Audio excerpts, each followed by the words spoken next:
morning, everyone, and thank you all for joining us today on a day which, as you can see, we've brought the British weather with us here to South Africa. But it's a pleasure to be here in Cape Town, a city whose recent past lends it a special resonance for many around the world, and which symbolises the transformation experienced by South Africa. Out in the bay lies Robben Island, where for so long so many were unjustly imprisoned for dreaming of a country in which the colour of your skin made no difference to your rights and opportunities.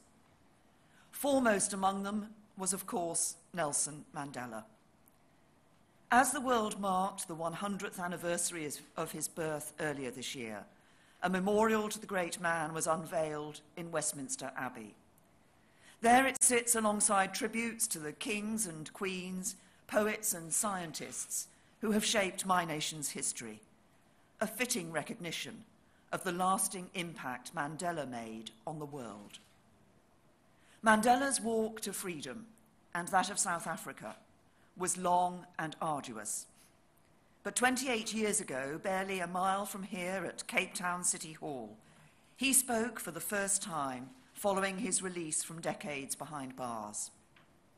4 years later, on Grand Parade, the newly inaugurated President of South Africa spoke of his election not as a victory of party, but of people, of the power of democracy, and the necessity of unity, of equality, of universal rights. He spoke of the need to transform not just the culture and politics of South Africa, but its economy too, of his desire to change South Africa from a country in which the majority lived with little hope to one in which they can live and work with dignity, with a sense of self-esteem and confidence in the future, building a better life of opportunity, freedom, and prosperity. It was a bold vision, one shared not just by millions of South Africans, but hundreds of millions of people across the world. People including Kofi Annan. His unlikely journey from Ghanaian suburbs to global leadership took a very different route to that of Mandela. Yet, like your former president, Annan's impact, influence, and values spread well beyond the borders of his beloved homeland. And like Mandela, the world is a poorer place for his passing, but all the richer for his legacy. The life stories of these two great men encapsulate the ebbs and flows of history. They demonstrate just how much can be achieved over the course of a lifetime, but also that progress can never be taken for granted. The fight to secure our gains is constant. Mandela was born in 1918 with the world on the brink of peace from a war that was meant to end all war. But when Annan was born just 20 years later, those dreams of a lasting peace were about to be shattered once again, claiming millions of lives, including many from this continent. It was in the aftermath of this devastation that the United Nations, the organization that half a century later Annan would go on to lead, was founded. And despite false starts and mistakes along the way, global institutions and cooperation established in this period have delivered great gains for development. It was at the same time that independence movements of a generation of new nations took on a renewed urgency. People across the world won the right to self-determination, constitutions were written, and countries were born. And the embrace of free markets and free trade, which accelerated further with the end of the Cold War, has acted as the greatest agent of collective human progress the world has ever seen. In those countries that have successfully embraced properly regulated market economies, life expectancy has increased and infant mortality fallen. Absolute poverty has shrunk and disposable income grown. Access to education has widened and rates of illiteracy plummeted. And innovators have developed technology that transformed lives. The progress that we have made over the past century is remarkable. The opportunities for the next generation even more so. But to deliver on that promise, we need to recognise new challenges. As war and state-based conflicts have declined, it has been replaced by new threats.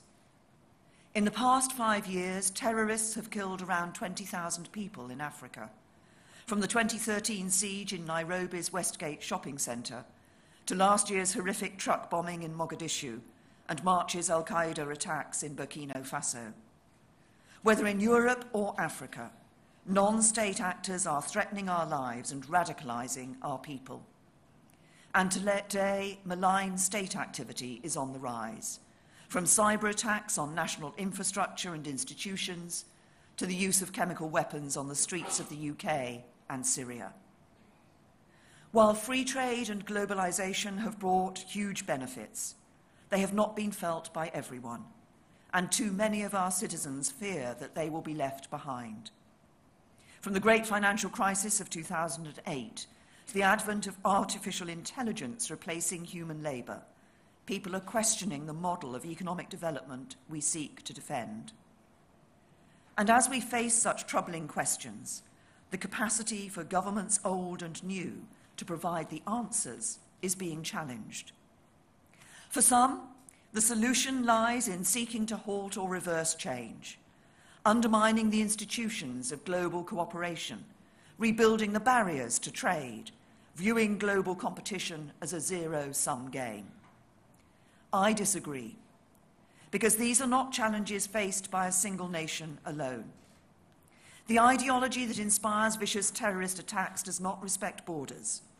A chemical weapons attack does not only harm its victims, but weakens the rules that protect us all from such behaviour. In a more connected world, we must all deal with the consequences, for good and ill, of increased mobility, not just of people through migration flows, but also of money, of data, of ideology. And we should recognise that competition and cooperation are not opposites. They can be mutually reinforcing. So now is the time for the nations of the world to come together, to cooperate, to view international competition as a process through which both sides can benefit, to work as partners, sharing our skills, our experience and our resources to tackle the challenges we face, to contain and direct the forces shaping the world, and to deliver prosperity, security and success for all our people. This week I'm visiting 3 countries, South Africa, Nigeria and Kenya, that I regard as key partners in achieving this goal. With thriving democracies, strong international ties, including through the Commonwealth, and fast-changing economies, they are typical of 21st century Africa. An Africa very different to the stereotypes that dominated previous centuries and that some people still believe even today. In 2018, 5 of the world's fastest-growing economies are African. The continent's total GDP could well double between 2015 and 2030. By 2050, a quarter of the world's population and a quarter of the world's consumers will live here. From the Western Cape to the Mediterranean come stories of increasing stability, growth, innovation, and hope. South Africa, for so long blighted by the evils of apartheid, is free, democratic, and home to one of the continent's largest economies. In Côte d'Ivoire, United Nations peacekeepers have gone home, and GDP is growing 3 times faster than in Europe. And Ethiopia, for a generation of British people often associated only with famine, is fast becoming an industrialised nation, creating a huge number of jobs and establishing itself as a global destination for investment. Yet in a situation familiar to nations around the world, progress has not been uniform. As well as emergent democracies and growing economies, Africa is home to the majority of the world's fragile states and a quarter of the world's displaced people. Extremist groups, such as Boko Haram and Al-Shabaab, are killing thousands. Africa's ocean economy, 3 times the size of its landmass, is under threat from plastic waste and other pollution. Most of the world's poorest people are Africans, and increasing wealth has brought rising inequality, both between and within nations. For example, much of Nigeria is thriving, with many individuals enjoying the fruits of a resurgent economy. Yet 87 million Nigerians live on less than $1.90 a day, making it home to more very poor people than any other nation in the world. Achieving not just growth, but inclusive growth is a challenge faced by governments in the UK, Europe, North America, and beyond. And as African economies become more successful, it is an issue that is being confronted here too. Because in the years ahead, demographic change will present further economic challenges and opportunities for this continent. Before arriving here this morning, I visited the ID Umkizi Secondary School in Gugulethu. The teenagers I met there were an inspiration, full of ideas and enthusiasm about their own futures, full of pride about the future of their country and their continent. And it's an outlook they share with so many Africans, 60% of whom are aged under 25. Such a young population represents a phenomenal level of human capital and potential. With their innovation, dynamism, and creativity, Africa's young people could enrich not only this continent, but the world economy and society at large. But to make the most of this promise, it needs to be properly harnessed. Between now and 2035, African nations will have to create 18 million new jobs every year just to keep pace with the rapidly growing population. That's almost 50,000 new jobs every single day, simply to maintain employment at its current level. That would be a huge challenge for any continent, let alone one where economic growth is still fragile and markets are still developing. And it is indicative of the need to redouble our efforts to ensure the forces shaping our world deliver for all our people. Because the challenges facing Africa are not Africa's alone. It is in the world's interest to see that those jobs are created, to tackle the causes and symptoms of extremism and instability, to deal with migration flows and to encourage clean growth. If we fail to do so, the economic and environmental impacts will swiftly reach every corner of our networked, connected world. And the human impacts, from a loss of faith in free markets and democracy as the best way to secure global growth and human rights, to greater conflict and an increased susceptibility to extremism, will be similarly global. That is why I want to create a new partnership between the UK and our friends in Africa, one built around our shared prosperity and shared security.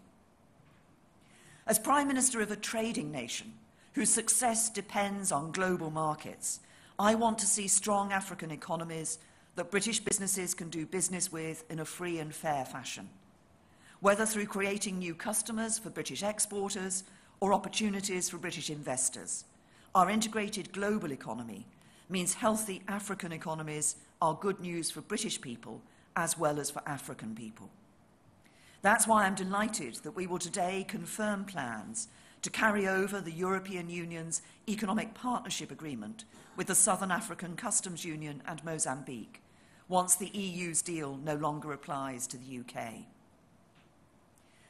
As a Prime Minister who believes both in free markets and in nations and businesses acting in line with well-established rules and principles of conduct, I want to demonstrate to young Africans that their brightest future lies in a free and thriving private sector, one driven and underpinned by transparency, high standards, the rule of law and fairness.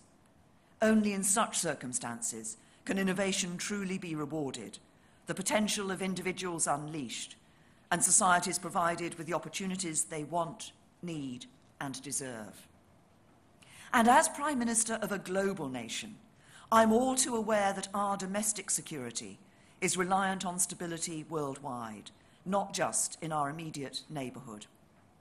From reducing drivers of illegal migration to denying refuge to terrorists who would strike our shores, in 2018, African and British security are inextricably linked and mutually dependent. That's one of the reasons why I continue to support calls for a permanent African presence on the UN Security Council. So, of course, there is an element of national self-interest in what I'm proposing. I want to do what's right for my country, just as President Ramaphosa wants what's best for South Africa. And I see no distinction between national self-interest and global cooperation. For when the multilateral system works, it does so on behalf of nation-states and our people, allowing us to harness the best we each have to offer, preventing the large dominating the small, and reinforcing fairness, transparency, and the rule of law. It is not about extending geopolitical influence or creating lopsided dependent relationships. It is about the UK seeking to work more closely with the more than 50 nations of Africa to deliver our shared security and prosperity, and through this, strengthening a global system that is capable of delivering lasting benefits for all. At the very heart of that partnership should be job creation. Every African leader I speak to identifies jobs as the #1 demand of their people and their greatest political priority. Indeed, it is also at the centre of my agenda in the UK. It is the private sector that is the key to driving the growth that will deliver those jobs, transforming labour markets, opening up opportunity, and unleashing entrepreneurial spirit. And the UK has the companies that can invest in and trade with Africa to do just this. However, for a variety of reasons, the private sector has not yet managed to deliver the jobs and investment that many African nations need. So I want to put our development budget and expertise at the centre of our partnership as part of an ambitious new approach, and use this to support the private sector to take root and grow. And I can today announce a new ambition. By 2022, I want the UK to be the G7's #1 investor in Africa, with Britain's private sector companies taking the lead in investing the billions that will see African economies growing by trillions. We have the tools to do so. The City of London makes the UK the unrivaled global hub for international investment, with more than £8 trillion of assets under management. We are home to cutting-edge science and technology and world-class defence, diplomacy and development. We are a trusted and trustworthy partner. Our legal system is second to none, including some of the toughest anti-corruption laws in the world. Where our companies fall short, they are held to account, in the courts if necessary. And our commitment to free and open trade under the rules-based order means our international partners know they will be treated fairly. So a driving focus of our development programme will be to ensure that governments in Africa have the environment, knowledge, institutions and support to attract sustainable long-term investments in the future of Africa and Africans. And to help bring those investments about, I can today announce an additional £4 billion programme of UK investment in African economies that will pave the way for at least another £4 billion of private sector financing. This includes, for the first time, an ambition from the UK Government's Development Finance Institution, CDC, to invest £3.5 billion in African nations over the next 4 years. And next year, London will host an Africa Investment Summit, helping investors and African governments forge closer ties with one another. And because markets and economies need people as well as capital, we will also be sharing our expertise, supporting partner countries in developing their business environments and institutions, integrating into global value chains, building ties with investors, and tackling barriers to growth. To do so, we will radically expand the UK government's presence in Africa, opening new missions and bringing in trade experts, investment specialists, and other policy experts. We will continue to invest in the human capital that underpins future prosperity, ensuring that young African men and women have access to the quality education, healthcare, and skills they need to fulfill their potential. And we will use our influence and global standing to encourage other developed nations and the global institutions of which we are a leading member to take the same approach. The ability to do this, to bring so much more to the table than just government funding, is what marks out the UK's development programme as so effective. Aid is a crucial part of the equation, but it is accompanied by our ability to leverage huge sums of private sector investment from our capital markets, by our world-class professional services, by our unrivaled expertise in financial services and education, by our investment in science and research, and the experience of some of the world's most innovative companies. And it is all underpinned by our respected legal system, regulatory standards and values. British investors respect ethical practices, comply with local laws, contribute to local economies, and build long-term local capability. So while we cannot compete with the economic might of some foreign governments investing in Africa, what we can offer is long-term investment of the very highest quality and breadth, something that will deliver more for Africans for longer, and which can only be achieved when the government and private sector work together. At the same time, investment cannot be attracted nor growth achieved in the absence of security and the stability it brings. So we also need to target our development assistance to build that stability and tackle the drivers of fragility. By 2030, 80% of the world's extreme poor will live in fragile states. Even in countries considered relatively stable and prosperous, pockets of fragility persist. The UK is already providing support for African governments that are meeting this challenge head-on. Nigerian troops on the front line against Boko Haram have received specialist training from Britain. Counter-terror operations in Mali are being supported by British Chinook helicopters. British troops in Kenya have trained African Union peacekeepers heading for Somalia, while also working with international partners to reform the Somalian security forces for the long term. UK law enforcement works hand in hand with their counterparts across Africa to tackle the destabilising menace of organised crime, from people traffickers to drug smugglers. But the answer to security challenges is not purely military or operational, it is also political. The new partnership I am proposing means working with African leaders who are driving progress, taking on the political challenges and vested interests to ensure that benefits flow to all their people. And it means building strong institutions and helping to build trust between those institutions and the people who are governed by them. Because it is from these institutions, the building blocks of nation states, that all the benefits I have described today ultimately flow. Without the stability and certainty provided by reliable legal systems, enforceable contracts, recognised standards, and so on, it is impossible for responsible private sector companies to make long-term investments. It is impossible for economies to create sufficient numbers of skilled jobs. And growth cannot be fair and inclusive if markets, whether domestic or international, are not governed by transparent and effective rules that are actively enforced. This is particularly important in the fight against corruption and dirty money, both of which have the potential to push development off course by undermining the rule of law and diverting money out of the economy.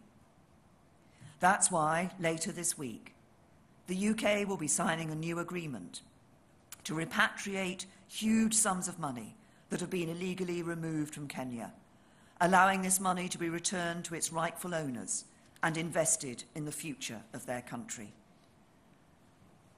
And we must also support governments as they work to ensure development is not stalled by other threats. This includes boosting resilience against climate change and tackling demographic challenges by empowering women and girls with access to safe, voluntary, modern family planning, enabling access to education and skills. In setting out this new partnership with Africa, I'm making a broader proposition for how we will use our development assistance across the world, led by my excellent International Development Secretary, Penny Mordaunt. And as we reorient our development programme, I want to be clear. Foreign aid works. Since 2015, UK aid in countries around the world has paid for more than 37 million children to be immunised, saving more than 600,000 lives. We've helped almost 11.5 million young people get an education and given more than 40 million people access to clean water or proper sanitation. As I stand here today, people in the Democratic Republic of Congo are being treated with an Ebola vaccine developed with support from the UK. The UK's role in international development is something of which I'm immensely proud, as I believe the nation as a whole should be. We will remain a global champion for aid spending, humanitarian relief, and international development. We will continue our commitment to spend 0.7% of gross national income on official development assistance, and we will not falter in our work to deliver the Sustainable Development Goals. But I am also unashamed about the need to ensure that our aid programme works for the UK. So today I'm committing that our development spending will not only combat extreme poverty, but at the same time tackle global challenges and support our own national interest. This will ensure that our investment in aid benefits us all and is fully aligned with our wider national security priorities. In practice, this will mean helping fast-growing frontier markets like Côte d'Ivoire and Senegal to sustain their development progress and create opportunities for investors, including British companies. It will also mean supporting countries and societies on the front line of instability in all of its forms. So we will invest more in countries like Mali, Chad and Niger that are waging a battle against terrorism in the Sahel, including by opening new embassies in Niger and Chad and having a much larger presence in Mali. We will do more with countries like Jordan, who are facing the threat of Daesh's dispersal and the burden of the tragic conflict on their border with Syria, and to reinforce democracies facing state-based threats, as we recently did through our Western Balkans summit. We will use our aid programme to support a major new crackdown on illicit finance and organised crime, deploying expertise in financial centres around the world, and increasing our work with law enforcement to return more of the billions of dollars that have been stolen from countries in Africa and elsewhere. And we will invest more resources into countering illegal migration, modern slavery, and trafficking in people. These new priorities will represent a fundamental strategic shift in the way we use our aid programme, putting development at the heart of our international agenda, not only protecting and supporting the most vulnerable people, but bolstering states under threat, shaping a global economy that works for everyone, and building cooperation across the world in support of the rules-based system. And we will use our future spending plans to set out these proposals in more detail. Trade relationship post-Brexit. She also talked about true partnerships are not about one party doing unto another, but states, governments, businesses and individuals working together in a responsible way to achieve common goals. Delivering such long-term success will not be quick or easy, but I am committed to Africa and committed to using every lever of the British government to support the partnerships and ideas that will bring benefits for generations to come. When President Mandela addressed the Cape Town crowds in 1994, he spoke not only of the immense challenge facing South Africa, but also of his certainty that the people of this country would rise to meet it. As the world once again faces great uncertainties, I am confident that all our peoples can rise to the moment, that together we will tip the balance of change We will tip the balance of change from challenge to opportunity, and that as friends, partners and equals, we will secure a more prosperous future for all our people. You're right, they're all in. Thank you. All right.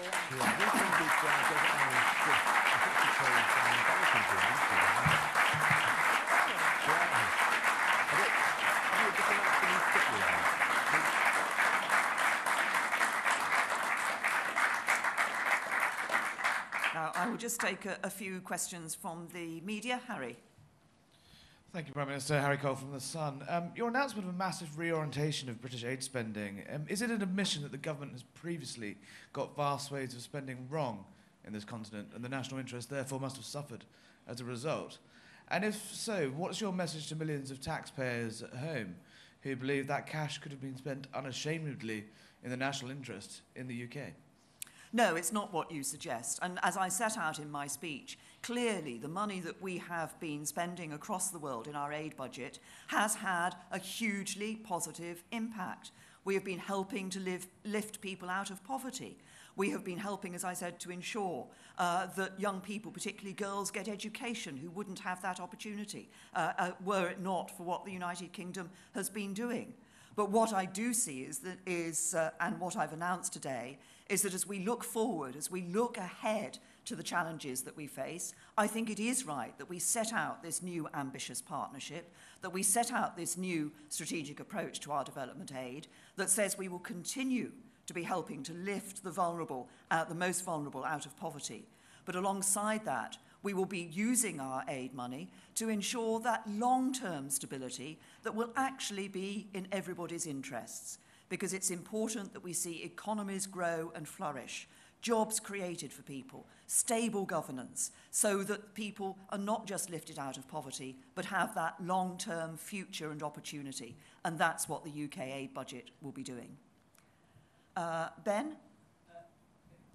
Yes, thank you very much, Prime Minister. Many people might ask, though, since we are in sub-Saharan Africa, surrounded by these burgeoning economies with very fast growth rates, why are we spending the same amounts of money, even in this new way, at all on these countries? Shouldn't there be other things that we could be spending this aid money on? Well, I think I've set out in my speech the importance of the aid budget, the importance of the partnership that I'm setting out for the United Kingdom with Africa in the future.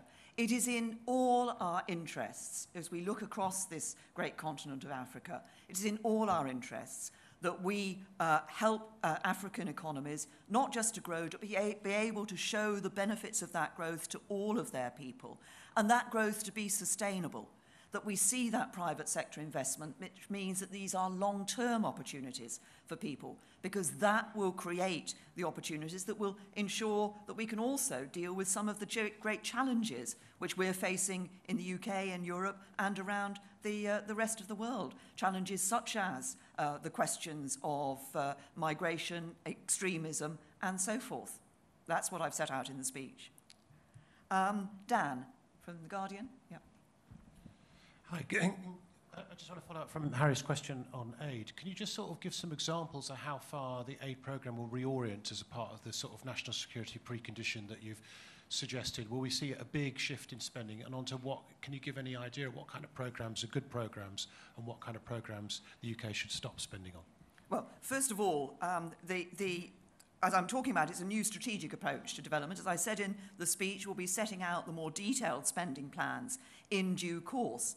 But we will be looking, as I say, not just to be saying what can we do to help the most vulnerable people across the world and to help lifting people out of poverty, but how can we ensure that there is a longer-term element to that by working with governments and others to ensure good government stability in those fragile states where otherwise we would see instability continuing, and being able, alongside that, to encourage private sector investment, because it is through private sector investment that we will see economies not just growing, but able to maintain and sustain that growth into the future and create those jobs for the future. I was hugely inspired at the school I was at this morning. I spoke to a group of pupils and was asking them their aspirations.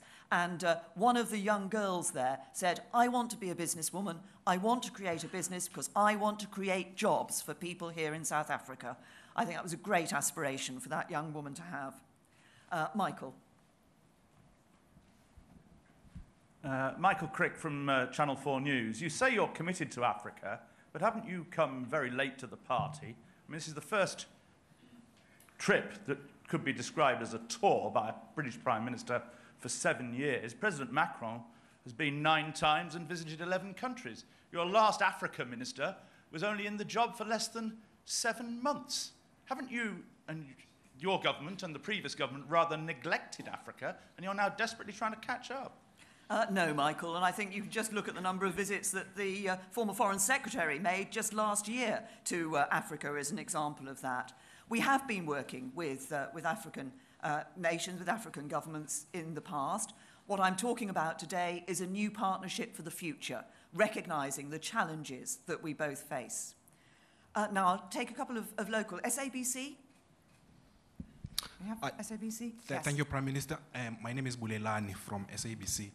I just want to get your understanding of a proposed policy on land expropriation without compensation. We had a tweet last week by the US President who views it as land grabs. I just want to get the UK's perspective. How do you view this proposed policy? Thanks. Yeah, well, the UK has, for some time now, supported land reform that is legal, that is transparent, that is generated through a democratic process. It's an issue that I raised and discussed with President Ramaphosa when he was in London earlier this year. I'll be talking to him about it later today. But I welcome the comments that he has already made about us approaching land reform, bearing in mind the economic and social consequences. And I think he's made a reference to no smash and grab land reform. And Business Day? I think I was going to ask the same question, so I'm covered. But basically, I was going to ask in terms of SA's ability to unlock further investment from the UK, could that be compromised by this policy of expropriation without compensation? Because it's an issue of property rights that we're dealing with here. Well, as I say, I welcome the comments that President Ramaphosa has already made about the approach to land reform, bearing in mind the economic and social aspects of it. I believe that we have a real opportunity to unlock. We already see significant investment from the UK here in South Africa, but I think there are real opportunities for the future. I'm pleased that I've brought a significant business delegation with me here and across a wide range of business activity, from financial services to agricultural products and manufacturing and infrastructure and various technology companies as well. And obviously, as I said in my speech, as we look across the whole of Africa, as people are looking to invest, they want to ensure that their countries have that sort of stable aspects that investors are always looking for. That's why part of, as we're looking across Africa, one of the issues that our new development aid will be, approach will be looking at is how we can help to ensure those in those states which are fragile states where that doesn't exist at the moment. We've already seen the benefits of the growth in the economy, the stability here in South Africa, in the investment we've seen from the UK. I think there are huge opportunities for us to work together, both the UK and South Africa, to increase that investment in the future to the mutual benefit both of South Africans and of the United Kingdom. Thank you.